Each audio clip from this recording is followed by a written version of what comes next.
Welcome to the Endless Honeymoon Podcast Oscar Night Edition. Natasha, you are dressed to the nines.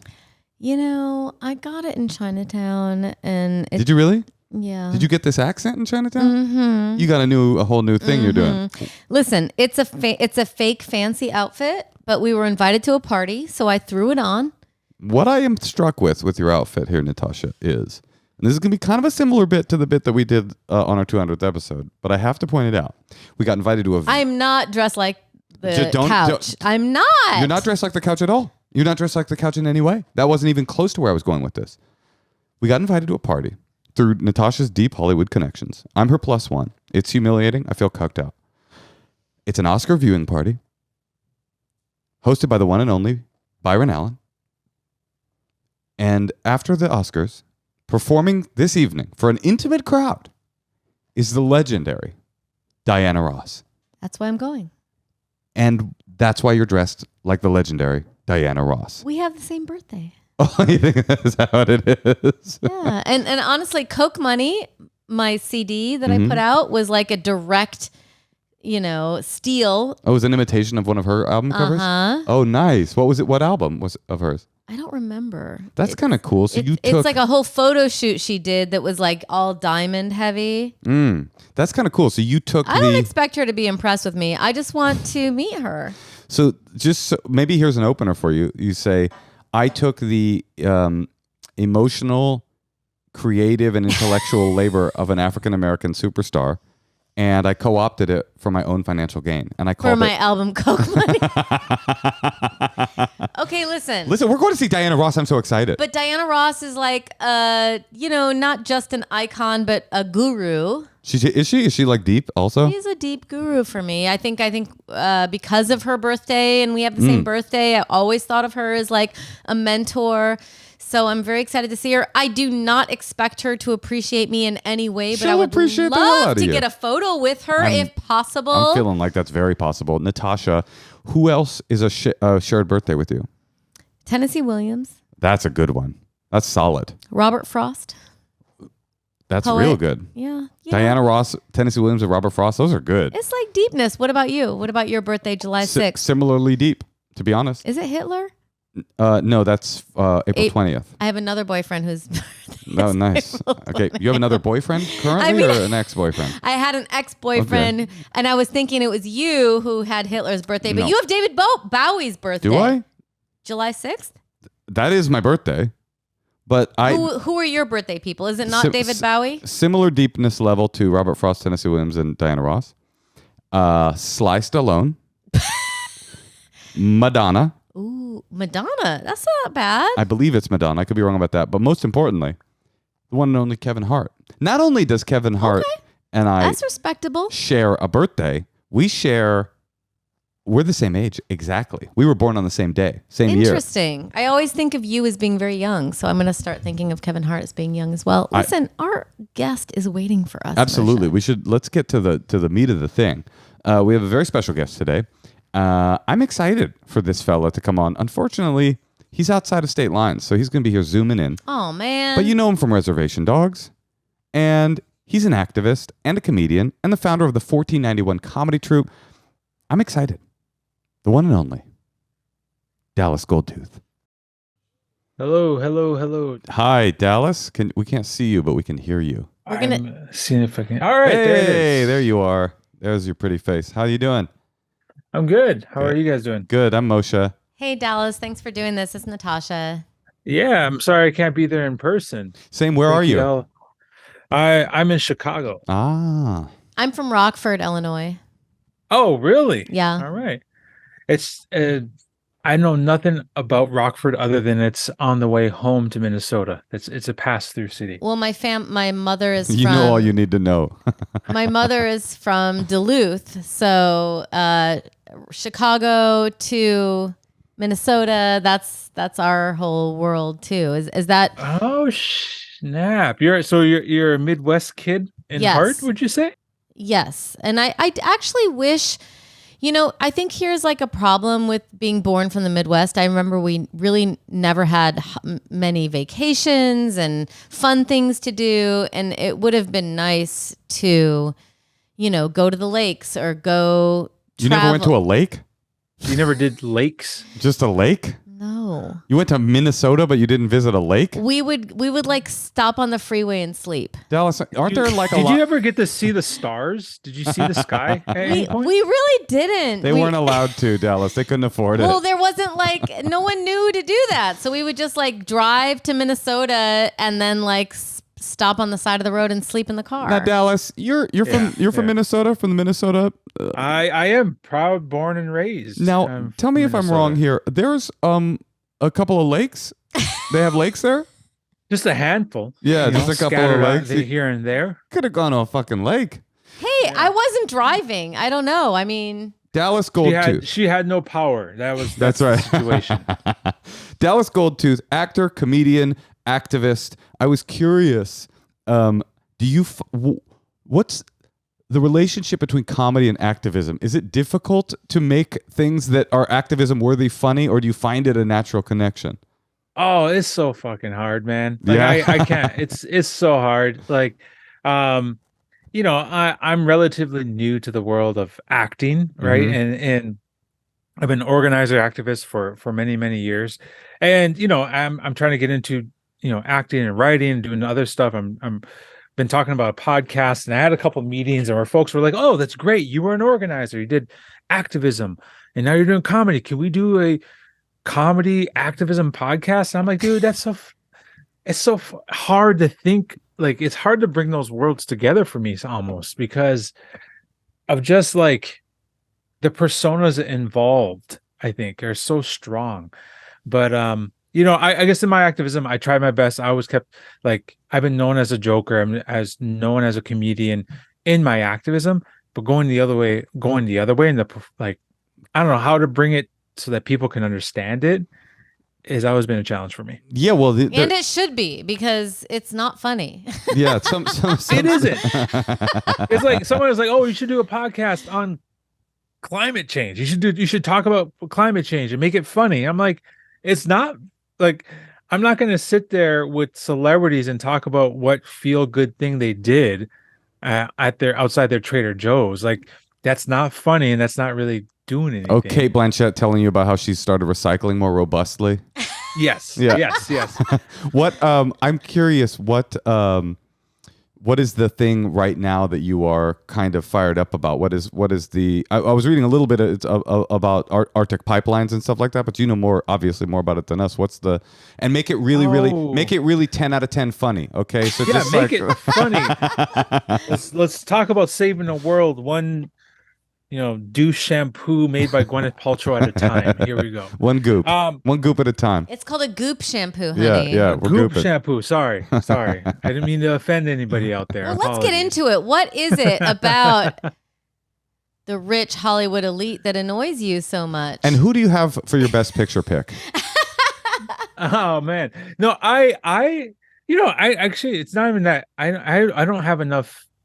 I don't really care enough about like where celebrity and the celebrity culture of activism, because it's needed. There is a role. There is a lane for celebrities and people who are influencers who have a following, and it's about amplifying the voices of people who are doing the work. It's amplifying the struggle. It's amplifying what needs to be done. And sometimes there are activists, there are organizers, there are celebrities and influencers who are doing the work. But for the most part, I think that it's just getting out of the mindset, and this is not just a challenge for celebrities, but for all of us, is getting out of the mindset of an individualistic kind of approach to organizing, that I as an individual doing my part, so we're good. And really, it's about collective organizing. That's how we build power. That's how we move forward. And connecting the dots is absolutely essential for creating change. As far as where where I'm like super interested in, or what is fueling my fire. Oh man, it's a whole range. I mean, the world's on fire, right? The shit's fucking chaotic. But can I ask you a question? What is the opposite of an individualistic approach in terms of what you're talking about? Well, I feel like, so for a number of years, I was organizing against the Keystone XL pipeline, which was a large scale oil pipeline that was going to be transporting oil from the tar sands of Alberta, Canada, down to the Gulf of Mexico. And we fought that for almost a decade. And there was a lot of celebrity engagement. I mean, that was a big part of our strategy, was to get greater awareness, to get celebrities to tweet about it and show up for these meetings, or show up for events to help amplify it. And I think that how'd it work? We beat it. We fucking won. Like, that's amazing. Well, that was a big story. In 2015, 2016, President Obama eventually killed the pipe, said, denied the president the permit for it. And then Trump got in. He brought it back to life, but we fought it again and fought it off enough to where it was dead in the tracks. And the company TransCanada had to basically abandon the project, which is fucking awesome. That was a massive oil pipeline that was killed by frontline people, native peoples, like white ranchers and farmers all across Nebraska and South Dakota who really came together. Is that right, that there was a lot of ranchers coming together with indigenous groups to fight against the pipeline? Yeah, dude, that was just crazy, man. Like, one of the first meetings I ever went to, it was like this, it was a public hearing in South Dakota. It was about the pipeline route. And there's all these native folks in there who are talking about why they were there. And there was these like white ranchers. There's this white rancher guy that was there with his wife. John Dutton, right? From Yellowstone. No. Yeah. But he shows We up, love him. he's wearing his like American cap, veteran cap, everything. And, he's a proud Republican, right-wing voter, strong conservative from Western Nebraska. But he was against this project because it was impacting his property rights. And the issue for him was eminent domain. Mm-hmm. But long story short, fast forward like 4 or 5 years later, the same guy, who still proud conservative, that didn't change. But what did change is that when he got up and spoke about why he was fighting this pipeline, he was like, it's not just about my rights, but it's also about indigenous rights and treaty rights. Wow. It's about the right for people to have access to clean water and to have a say about what happens to their land, water, and issues, or the land, body, and water. And it was just a really great thing to see, that that's the collective organizing, right? We brought people in who came into it with their individual approach. I'm only here because this impacts me in this limited way. And then by connecting the dots to other people's fight, his approach was like, okay, I'm in this because we are all collectively against this for the greater good. That's super. And that's that amazing. That was the power of that. That's really powerful, because I'm sure you and everybody else that's listening is aware, we've become walled off behind ideology to such a degree that, like, even if someone is your natural bedfellow in terms of your struggle or the thing you're fighting for, if they don't act like you, vote like you, look like you, you'll say that's my enemy. I'm not involved. So that's really powerful work to work so hard that you can sort of transcend that kind of trench warfare that we're in the middle of. Oh, absolutely. I think that's, I think it comes with the lived experience of growing up in the Midwest, where I grew up in Southwest Minnesota and South Dakota a little bit. I'm Native American, I'm Dakota. And like, I grew up just being surrounded by white folks. And a lot of times there's poor white farmers or just middle-class white kids and white folks around me. And when you're in the Midwest, especially in rural Midwest, you get the right wing, you get the left wing, you get all that and everyone else in between. And it really is a different sense of community when you're immersed in that. So I like to feel like that really influenced me as far as my approach to activism, organizing, and just working in community. I got a question for you, because you've, I think, explained pretty clearly the power of collective action. Obviously I've done enough disease is an issue, but the bigger issue to me, I think, is I can't do anything. It's like it's like you don't even get to the point where you're posting on Instagram about how great the activism you're doing is, because you're just sitting in fear, going like, what good does it do if I do anything, right? How do you get from your couch to starting? Like, how do you get rid of that feeling of I can't change anything, so I might as well do nothing? Oh man, I mean, that's we get paralyzed, right? And then also the anxiety. We have this climate anxiety, or we have social justice anxiety. Shit is happening so fast that you can't help but sometimes be a fucking deer in headlights, and you're like, oh fuck, I don't know what to do. Do I jump left or right? Where do I go? And I don't have a clear answer for that, but I feel like what we are doing, I think we're getting better. Meaning that I think with social media and the power of the internet and social media, there was a freaking steep learning curve of how we communicate issues and problems and activate folks to get involved. And I really think back to 2020 was a key moment for us across, at least within the United States, right? Of like, yeah, the pandemic, but then you had all the social justice issues around movement for Black lives happening at the same time. And what we saw is what I think what the question you're referring to is like, what do I do? What's my part to play? Is people started instigating questions within their world, within what they had impact over, right? So people started asking about, okay, how does my city it might be engaged in anti-Blackness? How is my institution involved in this? How are the schools? How are schools involved in promoting anti-Blackness, and how do we confront that? So I think it starts with little questions around the realm of influence that you have. And now a person that has a podcast of 1 million followers or 1 million listeners, or even a podcast of 50,000 has a greater reach than maybe just Joe Schmo who's just works at a 9 to 5 somewhere down the street. But there still is a realm of influence that they may have, and it's having constant dialogue with folks around them and say, hey, what are we doing about this? Or what's your thoughts on this?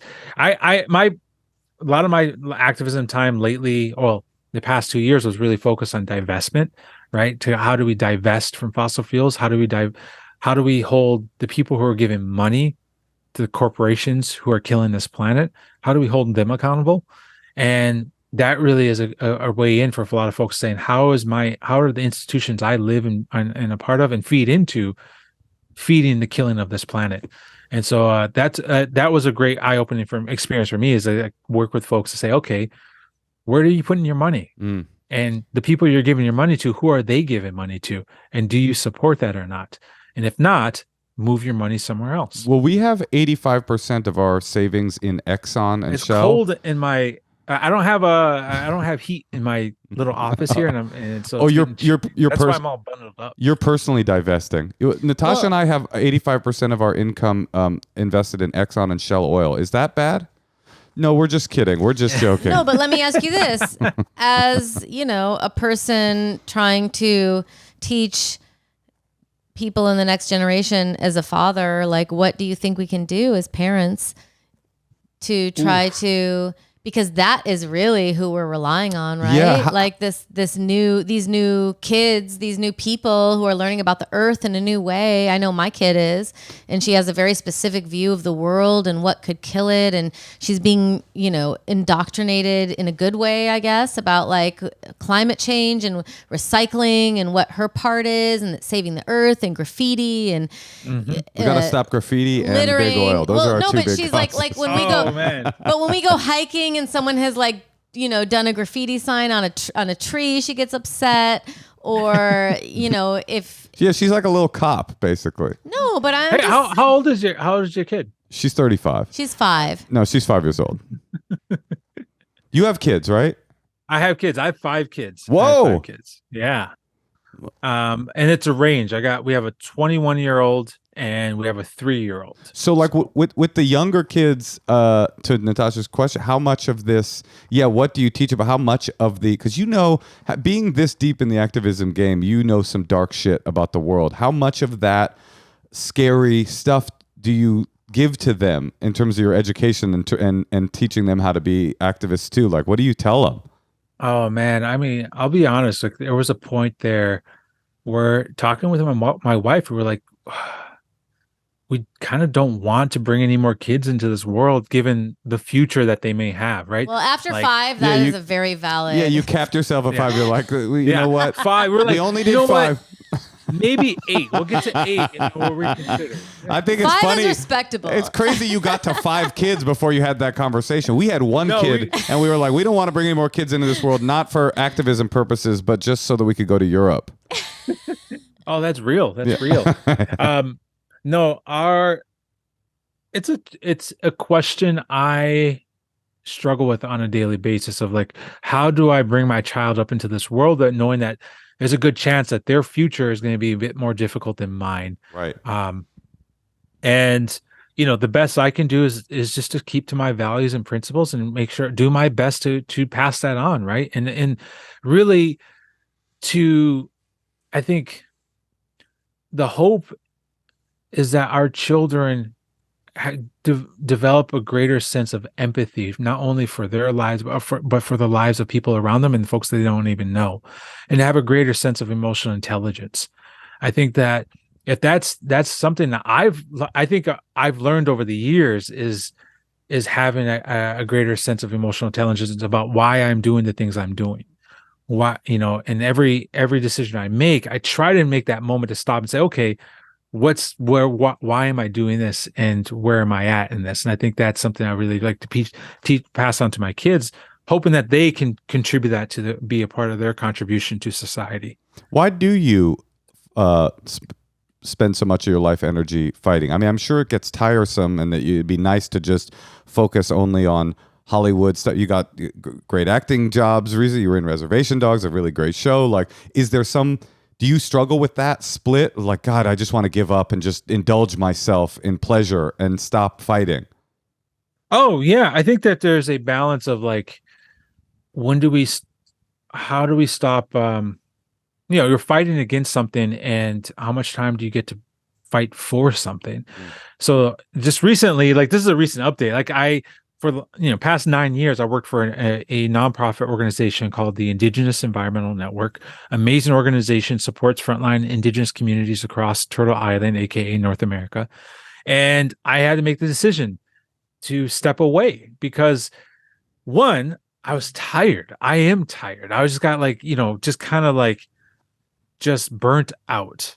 And then two, there was more opportunities coming up to write, to be in. I was a part of the writers' room for Reservation Dogs. There's some other writing opportunities coming up, and then there's the acting on top of it. And so I was like, you know what? I want to take a moment to explore this other side of me that I haven't had to get to explore, the creative side of me. Your talent, energy wise, it's like it's so hard to let go, but like, creative wise, like your creativity is your talent, and that is not necessarily returning calls and getting people on the front lines, and it's so challenging. Yeah. It's a tough one. So I've moved away. I'm doing contract work with my organization. I'm help provide strategy and advisement on the key campaigns.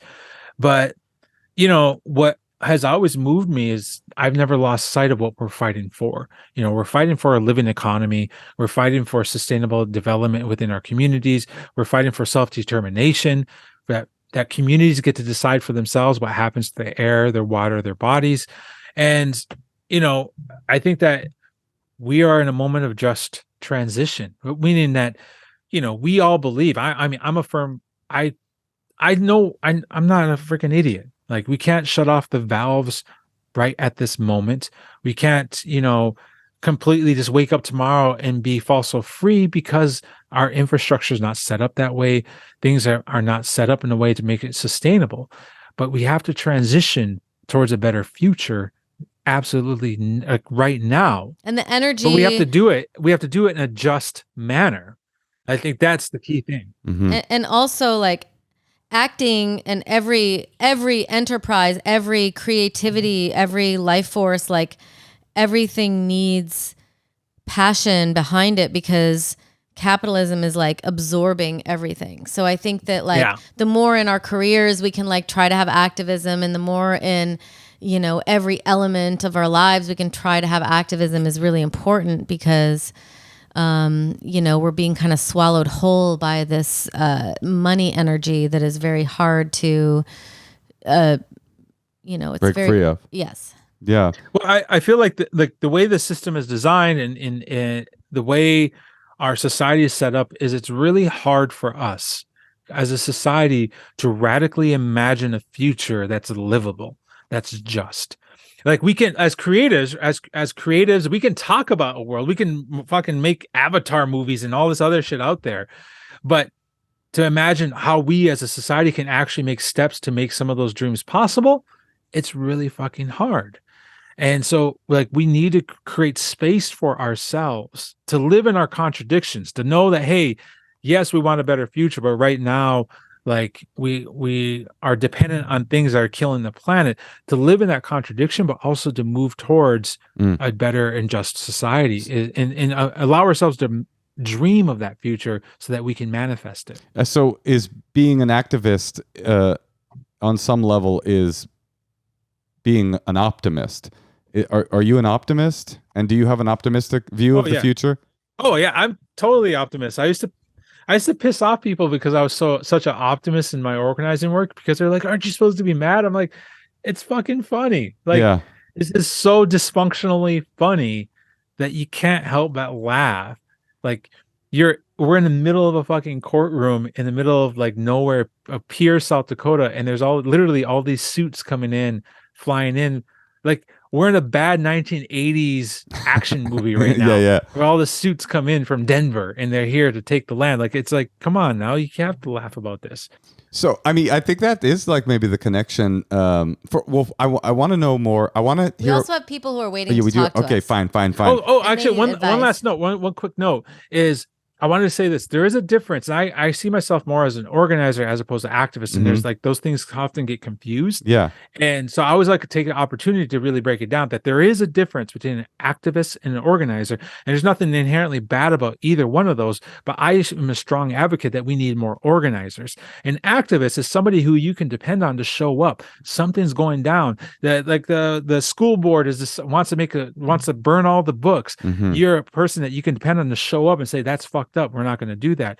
An organizer is somebody that builds collective power to stop these decisions from happening, whether beforehand or after or during. And how do you get to be an organizer?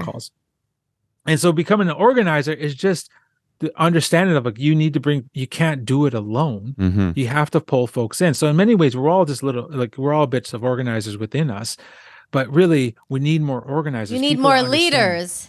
More leaders, more people willing to collaborate and connect and build power together. We're all into followers right now, but we need more leaders, unfortunately. But I think that Dallas made a really interesting point earlier that speaks to your, Natasha, and your anxiety about the internet. The internet obviously can be have a rotting effect on children's heads and on society's ability to get along. But in a very direct way, it also made young people get all this more information. Like, I didn't have a real political thought, I feel like, until I was like 28 years old. Like, I didn't know who the district attorney was in Oakland growing up ever. And I feel like every 12-year-old now is like, is saying, we have to impeach the district attorney and city councilman 42. Like, they're so savvy and so interesting and so politically connected now. That is a move forward. I think it is. I talk to my kids. I have two kids in high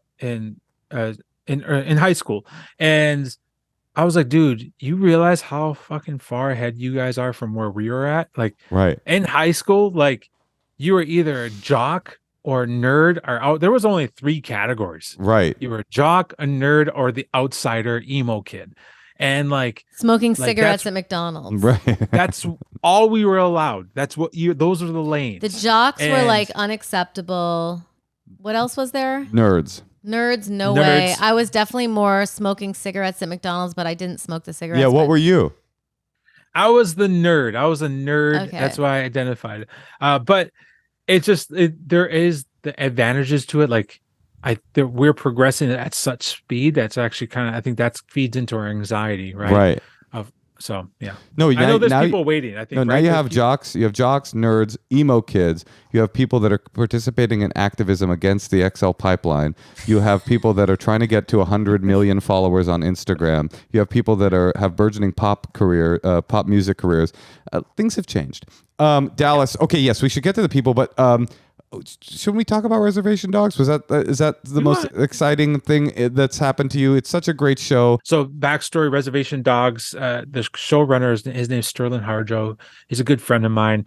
Him, myself, along with 3 other guys, we created a sketch comedy group about 15 years ago, and we just did YouTube videos. That's what we did, sketch comedy. And then we started doing live sketch comedy, improv shows, and he got this show, and so he brought all of us on along with some other amazing writers to make it happen. And so I'm really excited to have been on this journey. I mean, we're about to start shooting season 3 next week, and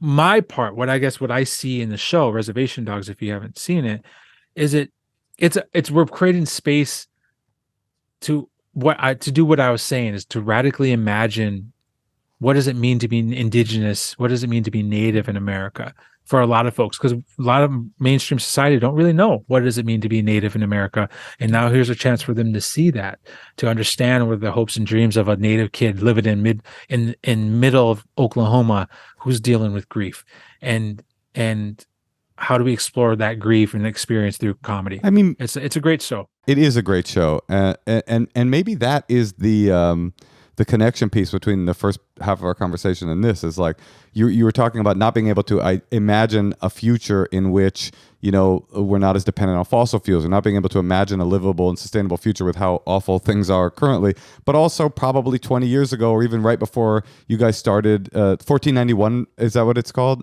Yeah.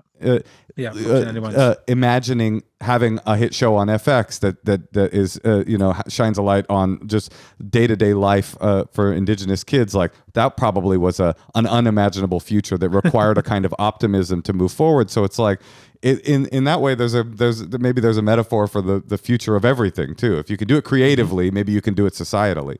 Oh, absolutely. I'm a firm believer in story-based strategy and all the work that we do. Like, look, the world, what changes the world are stories. Mm-hmm. Where our entire existence is based on stories, right? What does it mean? What is gender? What is currency? What is hierarchies? It's all fucking stories, man. That's all we're doing, is just telling stories and then saying, yeah, you're right. Your story is legitimate and their story over there is not legitimate. That's all we do. And so in order to change the world around us, we just have to tell the fucking most enticing story ever. And that's the work of an organizer. That's the work of an activist. That's also the work of a writer and a comedian, whatever it may be, is we're just telling fucking stories and making them as enticing as possible. And if you can drop in little kernels of truth, or a little, like, you know, hey, a little nudge of saying, all right, this is where I'd like you to go, like, that's fucking great. Well, there's no more enticing story than in the future we'll be able to breathe. So I think that is the story we must keep telling. All right, cool. Well, we have some people waiting. I know that you are a father. Are you able to take some relationship advice with us? Oh, hell yeah. I'm actually excited for this part. Okay.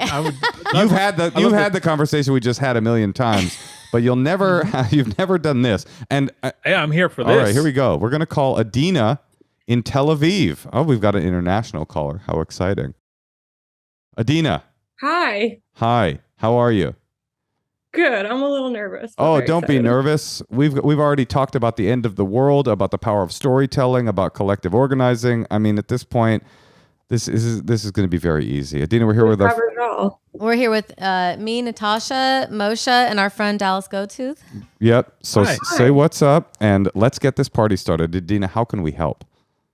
Okay. It's a bit of a complicated story, so I'm going to do my best to just summarize. Well, Dallas was just talking about the power of storytelling. He loves a complicated story. Let's do this. All right. Strap in. It's going to be a long one. Okay.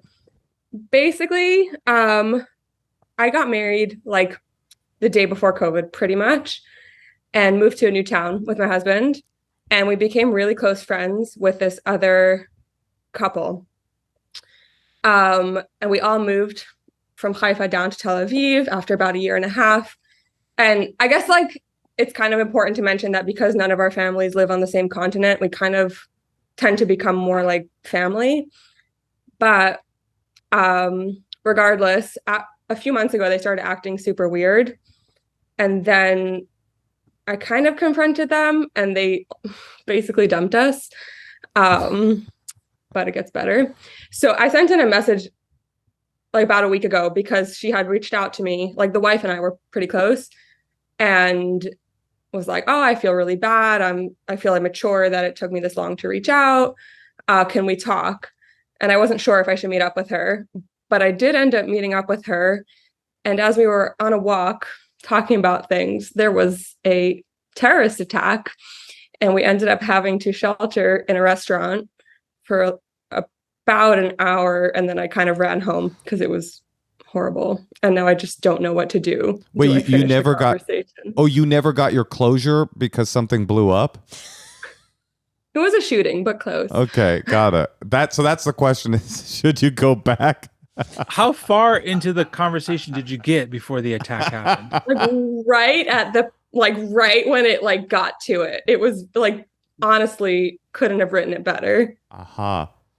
Interesting. So that's the question. Should you call this person who's dumping you and doesn't want to be your friend anymore to go have the second half of an awkward conversation that was interrupted by a shooting? Or do you just chalk it up? Yeah. What do you think, Dallas? I am very much at peace. Like, I don't want to be friends with them, but we are in a lot of like the same social groups. Well, I wouldn't say you're very much at peace. It was interrupted by a shooting, but I hear your point. Right, that part was unfortunate. Yeah. What do you think, Dallas? What do you do? Do you go back for bad information? I don't know. It's almost like, what do you get out of it? Like, what do you get out of sitting down saying, hey, all right, last time we did this was kind of crazy. You remember the whole shooting thing? But can we talk about us? Like, it's just a weird situation. It's awesome. What are you trying to get out of it, right? If you're at the place where you've moved on, then are you comfortable enough to deal with the discomfort when you might pop into the same places again, in the same areas? Yeah, that's a good point. I think it's been it was like 2 months of like radio silence. And then she reached out. Why did they dump you? Do you really not know, or do you kind of know? I have some theories. Let's hear these theories. I talked to a lot of people because obviously my first instinct was to be that like, I'm awful. But then everyone who I talked to was like, no, they're pretty insecure and kind of like social climbers. But then they kind of realized that the people they were trying to social climb to, I'm friends with. So that's, I think, why she reached out. Because she started seeing me at all the parties that she was like trying to get invited to and kind of that kind of stuff. But now every time we see them, it's just uncomfortable. And I wish I could I said my piece and I was like, listen, like, I just don't understand why. Like, it's fine that we're not friends. I just don't really know why you treated me the way you did. We need to get out of the mires of these like negative friendships.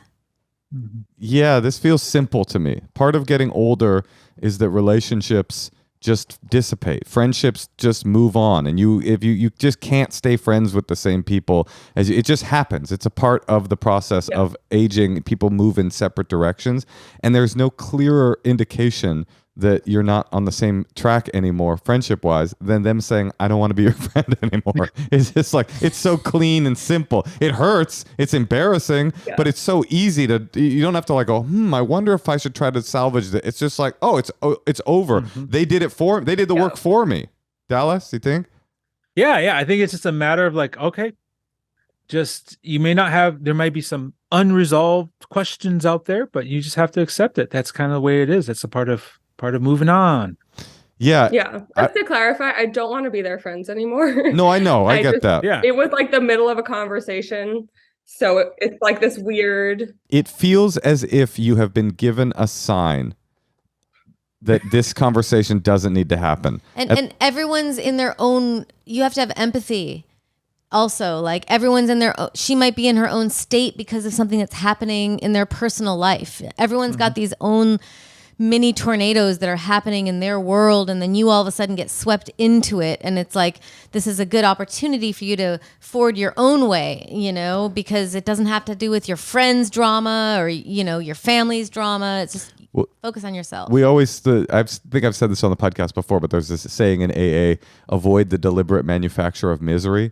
And there is no more clear example of manufacturing misery than calling someone to have the second half of a conversation where they tell you you're not good enough to be friends with. I mean, there's nothing about that seems pleasant at all, especially when the first half was interrupted by a shooting.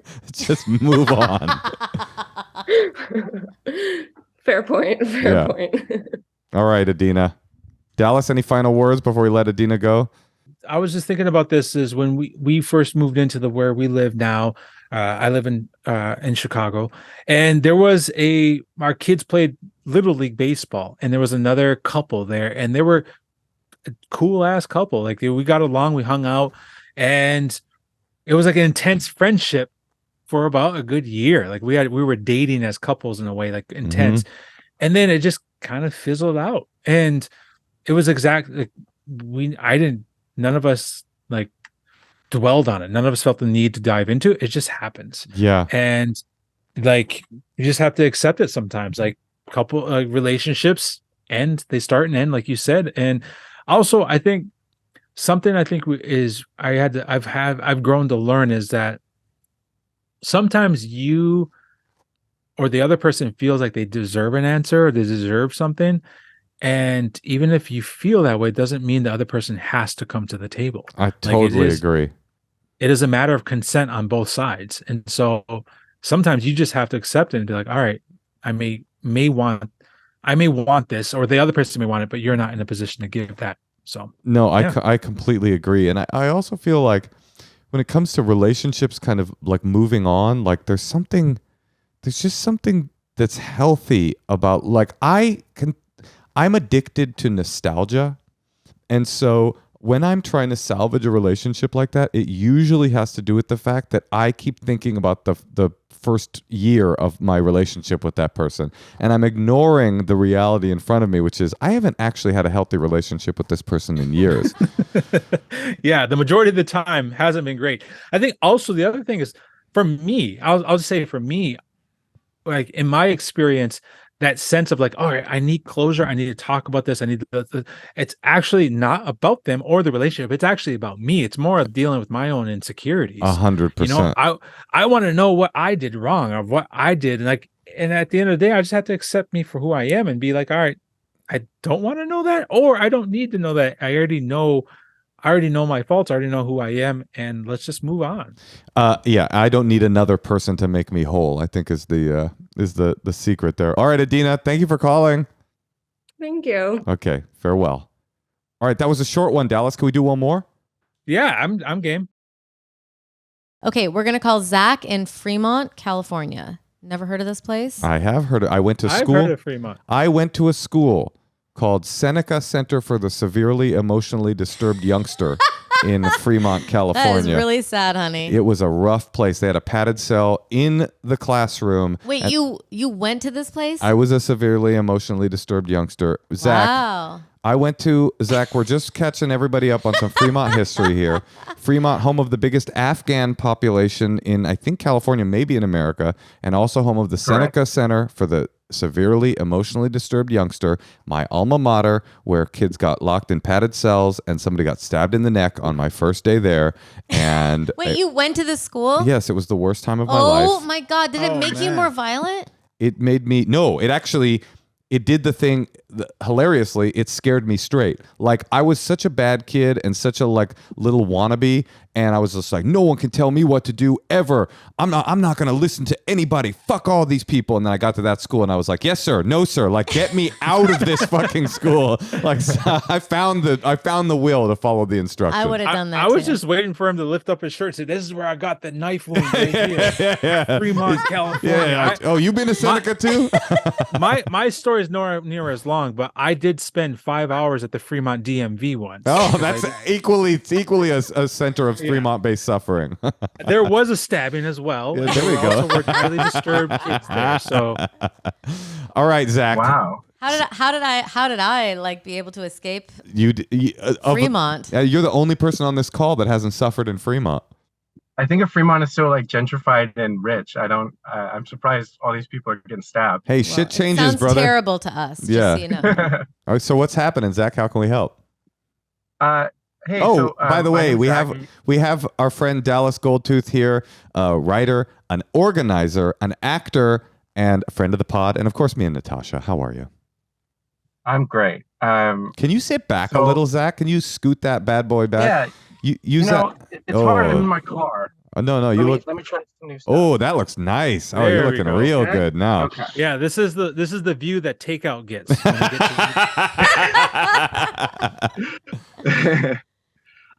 So I use she, her pronouns. So my issue, or the reason I'm calling, is because of my partner. We have bad communication, and we've been dating for 4 years. Okay. And so basically I'm very big on communication. I talk a lot. I love to talk everything out. When something's going wrong, I like to talk about it. I go to therapy every week. I'm into that. When we have a conversation about something important, like our future or something, I'm a trans person. And so like if I get gender dysphoria or something like that, she is completely silent. And so that's a hard thing to move forward with. And I love her and we get along and we have all these great things about our relationship, but our communication is just crap. And it's largely because she does not respond at all. Like I tell her something's going on and she gives me just silence.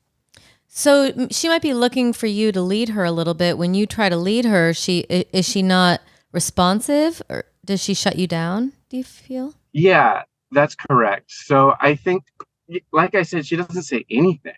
So it's like kind of weird. I'll tell her, hey, I'm having this feeling, or hey, can we talk about this thing in our relationship? And she wants me to lead her, like you said, but I'll do all the talking and she'll literally say 0 things, which is really hard.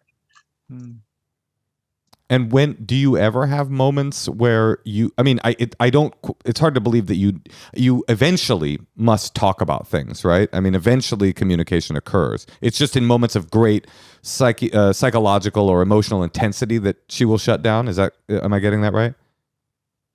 The communication about serious things, I think, just doesn't happen. It's just one way, which is a huge, like I said, how am I going to move forward with this person?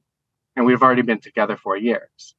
And I'm such a talker, but she's such the opposite. And the communication really never happens on any sort of serious topic. We could talk about Starbucks or something. I'm curious, is she in therapy? Does she go to No, therapy? her medical insurance sucks. There are ways to still get therapy, but sliding scale, et cetera, but we haven't. Go ahead. I'm just going to say a deal breaker for me is like communication. And if you can't like speak on the same level as someone repeatedly, it might be a sign that this is not a good person for you. Well, I always do this thing where my feeling is that most people that call in sort of already have their answer. They already know the answer. I would say 90% of people calling in already kind of in their gut know what's up, but just want to verbalize it and have near strangers, but I would say incredibly large celebrities repeat back to them what they heard. So what you're telling me is you're in a relationship with somebody now 4 years and you never have serious emotional communication with that person. Never. Like on no level do you ever talk about things that go beneath the surface. That's what you're saying. Maybe it's not totally true, or you're overstating it, because I can understand why you would do that. But that's what it sounds like. I mean, and to me, what does that sound like to you? Dallas? How does that sound? You're a married man. How does that sound relationship wise? 0 communication. It's not looking good. I mean, it's a tough position to be, because you are looking. The concern here, because I feel like I've been in a similar situation, is if you're not having that emotional outlet, because really that's what, when you're trying to communicate with somebody, you're also trying to find a place to help share some of the emotional load that you have. And you might start wanting to find that elsewhere because you're not getting any feedback from your partner. And so that's also a concern that could happen here, is like you will start looking elsewhere for that emotional outlet, whether it's friends or therapy or whatever it may be. But the other person there is to help you carry that load. I mean, their job is not to make you happy, right? Your partner's job is not to make you happy, but it's also to help share and empathize. I know that at times in my past relationships, I've frozen up, and I've been known to do that because there's a general I am so afraid about making the wrong decision or saying the wrong thing here that I will say nothing at all, because I'm so racked with insecurity as far as like, how am I being a better partner here? And so I would freeze up, and I had to really put a lot of work into it, but I had to put the work in, right? It's not my partner's job to put the work in for me to learn how to communicate. So that's my offer in here is it's it seems like they have a lot of work to do, and you can't be in a place to lead them through that healing. Yeah, I mean, Yeah. Natasha. Oh, sorry. Go ahead, Zach. Oh, I was just saying, I think you hit it right on the head. Like, I do look around and like try to get this support from elsewhere, and I would like to get it from my partner as well, so I wouldn't have to like rely on friends and kind of. But if you're gonna have a partner in life, like they definitely have to trump, God forbid, sorry, that's the word, your friends, right? Like your partner is like a person who you have to unload on hourly. It's in the word. It's in the word. And they are your partner. Help you carry that weight and like be you and them against the world. And like you kind of need that support on a day-to-day level to get through life, I think. I have another question. Do you ever have a conversation with your partner about, not about the thing that you're going through, not about the stress and the emotional thing that you're going through, but about the way that you communicate? And how does she respond to that conversation? Like not I'm feeling insecure or I'm feeling dysmorphic but actually, you know, I've been thinking about the way we communicate, and it seems like sometimes when I bring you things, especially if they're heavy, you shut down. Can we talk about that? Have you ever had that conversation? Yeah, it's interesting that I really have, and she shuts down in that conversation too. And I tell her, like, you know, literally say anything. Like, you're not going to say. I understand what Dallas is saying, but like, you're not going to say the wrong thing. The wrong thing to say is nothing. Mm-hmm. But she completely shuts down. Every time. Yeah. And like I said, I love this girl, but it's a really huge problem. What do you, I'm not trying to be flip here or an asshole, although that is my natural orientation, but what is it that you love about her if you do not have any communication? What is what is the love? How big are her tits? Yeah, and that's not what I'm asking. Although I'm obviously very curious. No, but what do you love about her if you can't have an emotional connection with her? We have an emotional connection, I guess, on other levels, but not on that. We like to joke around a lot. We really get each other. She understands my quirks. Mm-hmm. Her love language is acts of service. So I like to wait on her and do things for her. Well, kind of the opposite, actually. She likes to do things for me. Oh, I see. So. Oh yeah, you might not want to walk away. Actually, now that I'm hearing this, you might not want to walk away. you're like, you know, I can deal with never communicating if she just brings me coffee every morning from now on. I mean, Zach, it sounds very difficult because it sounds like a tough situation. But what would you do if I told you this about my partner? What would you tell me? Well, the easy answer is like you need to find somebody else. But it's hard. It's harder than it seems when you're 4 years in and like you care about this person a lot. And honestly, part of it is I feel like breaking up with her would crush her. And I know that's not on me. That's on her, and she has the work to do. But I don't know if you were telling me that. Well, but it's hard. But Zach, there's a space between. I'm curious what Dallas thinks too. There's a space between.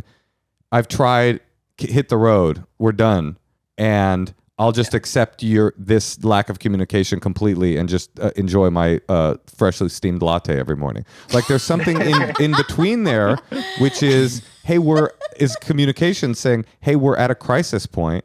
I am not going to be able to stay in this relationship if it continues like this. We either need to go to therapy together, or we need to have a real conversation, or I'm informing you that I'm this isn't working, and I'm on my way out the door.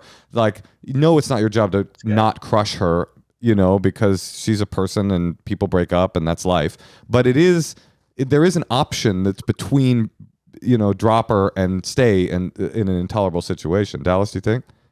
Oh, absolutely. I think that's a great way to see it. Like you deserve to be happy. You deserve to get responses from what you're carrying and whatever you need. Like you deserve that. And so you're 4 years in. So I think that relationship does deserve like the effort to be like, look, there are some ultimatums coming down the road here. I need to, like, I'm communicating with you. I'm telling you about what I need. And you're putting the ball in her court, but you're also saying, we're in this together, whether it's therapy together or whether we try to find something else that can work because she doesn't have insurance. Like those things are out there, but you deserve it. And Yeah. I have a much more cynical view than both of you guys. Yeah, Natasha's like, hit the road, Yeah, Zach. she's like, fuck it. Well, I The just string. think Cut the string. there's people who are thinking internally and there's people who aren't. And I think that if you're a person who's drawn towards introspection, that's great. But, you know, some people are superficial. And I think Just can't get beneath the surface, you mean? Yeah. That is totally possible that your partner, as lovely as she is, just doesn't have the emotional ability to get beneath the surface for whatever reason. Maybe she's not deep. Maybe she's too scared, but she's just stuck. I mean, that is certainly very possible. Yeah. I like what you said, Moshe, about we're at a crisis point, because I do feel that way. Like something's got to change, whether it's the communication or whether we do end up breaking up. Where we are right now is not a good spot.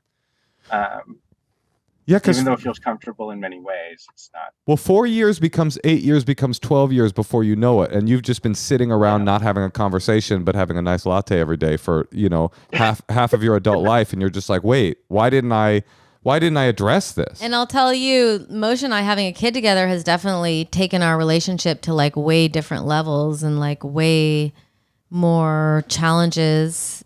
You know, I mean, it's like there's a lot of challenges ahead. Right. We should have a kid. Yeah, I'm hearing that you should have a kid. That's what it's time. It's go time. That fixes every couple problem ever. It certainly doesn't fix it. Yeah, do you have an emotionally paralyzed partner? We would recommend Parenthood. That's what we Parenthood. Actually, Dallas has a couple extras that he could probably send you. I could ship a couple over to you. It's all right. No, and I think Natasha's right. Like right now, you guys are in it. I don't know this for sure, but it sounds like you're in a not that emotionally, it sounds like you're processing a lot of stuff in therapy and stuff, but in terms of circumstance, you guys are in the younger phase of your relationship. Mm-hmm. Well, if now she's not communicating with you, what happens when shit hits the fan in the future? What happens if someone gets pregnant? Or someone loses their job or whatever it is? She's already not communicating with you, now is the time to have the conversation about not having the conversation. Yeah, because communication to me is definitely a deal breaker. Like that's something that's like extremely important to me up at the beginning. Like if you can't resolve things together, then you know that is not that's not good for the future. Zach, I think you know what you have to do. Agree with that. Yes. Be brave. Be brave. Tell her we're at a crisis point, and maybe it is the deal breaker. I hate to say it, but it is really rough to go through despite my morning lattes. Yeah. All right. Well, good luck. I know it is easy to say from the other side of a podcast, like, yeah, deal breaker, move on. But it's like, that's what our job is to just hear it and make fun of it and then tell you back what we're hearing. And that's what we're hearing. Well, Moshe and I have an Oscar party to go to. Yeah, so and we Dallas actually have to wrap it up. And Dallas has 5 children he has to care for right now. Okay. Yeah. We got to go. Well, no. Okay. They're some of them are old enough they can care for the young ones. That's smart. That's the hack. Brilliant. All right, Zach. Good luck. Okay. Bye. Thank you so much. Bye, Bye, Zach. Bye.